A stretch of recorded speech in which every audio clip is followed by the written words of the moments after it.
Jesus, Krishna, Guatama, and the eternal divine person.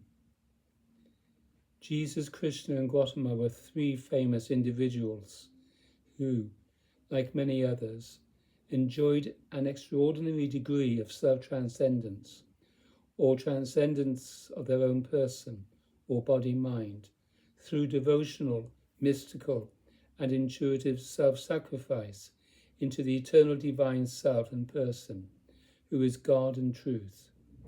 Each did all of this under particular personal, historical, philosophical, and religio-spiritual conditions, and each in his own realization, as with other extraordinary men, emphasized degrees or aspects of the divine person and perhaps excluded or de-emphasized others.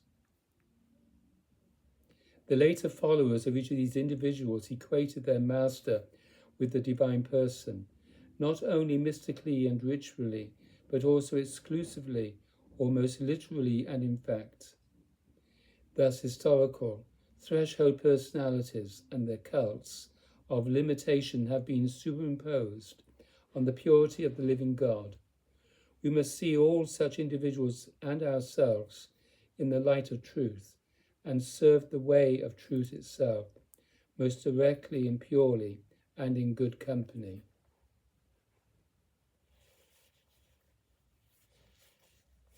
In the case of Jesus, the most recent scientific, historical, and spiritually intelligent considerations point to conclusions that do not belong to the traditional cultic image of Jesus as the incarnate divine person, who has since risen to the divine domain in the very form in which he lived 2,000 years ago. Truly, the New Testament figure named Jesus of Nazareth was a spiritual master of the highest type, and thus, while alive, acted as a medium of communion with the eternal divine. But he was otherwise an ordinary individual who eventually died and went on to his spiritual destiny. The evidence is that Jesus did not die on the cross as one who was cursed. He in fact only passed into a coma on the cross and later revived in the tomb, exhibiting self-healing powers in the form of yogic body heat.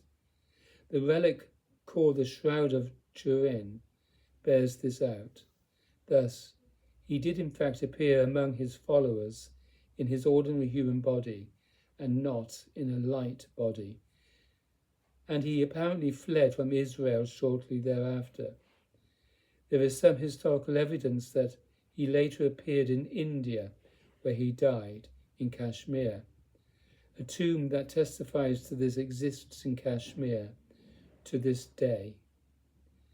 The New Testament is filled with many layers of reports and religious understanding. Among them are various phenomenological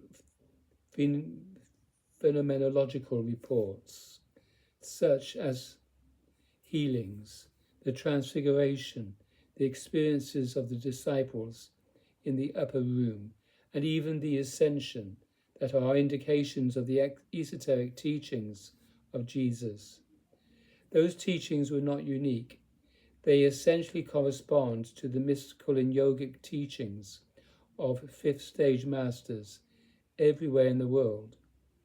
Also, the Christian cult created most especially by Paul and also by the gospel writer John, as well as others, involves another level of transformation of our common understanding of Jesus.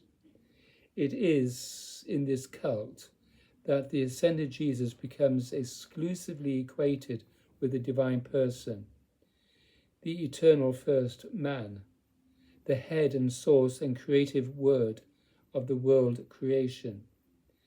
This level of interpretation of Jesus is a reflection of the most ancient teaching in the world, which is the religion of the all-pervading, all-inclusive, and transcendental divine person, who is our source, sustainer, and destiny.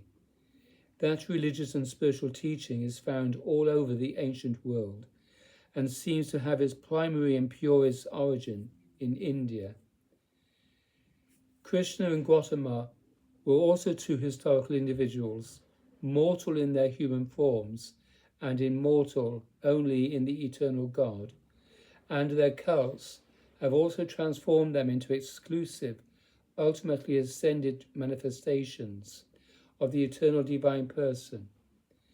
The evidence of this may be seen in such books as the Bhagavata Purana, the Bhagavad Gita, and the various celestial texts of Mahayana Buddhism, such as the Lankavatara Sutra. I have, by the grace of God, been granted most direct and sublime communion with the Absolute Personality, that is, the Self and God and body of the world. And in that process, I first interpreted this person to be Jesus, but then the same person showed itself to be equally identical to Krishna, Guatama, and also other great personalities, personally known to me during my present birth. But the divine being awakened me from the spell of all archetypes, so that only the living God and person of the real was present, and even the illusion of my own separate existence dissolved in that one. Of this I have absolute certainty, and of this one I am the witness, even bodily. The ancient teaching about the divine person is truth. The ancient teachings of great masters were also authentic communications in their own time of various levels of human intuition of the divine reality. But only the living and eternal God is the very truth, and that one confronts all of mankind, even in this hour. I am the prophet and the visible agent of that supreme person, and there are others who also serve that one in the special form of their own agency. There is only one doctrine. God is the living truth, the person and condition, in whom all persons and conditions arise and change and exist forever. We must awaken to our native and paradoxical disposition of communion, service, and ecstatic identity with the absolute divine personality.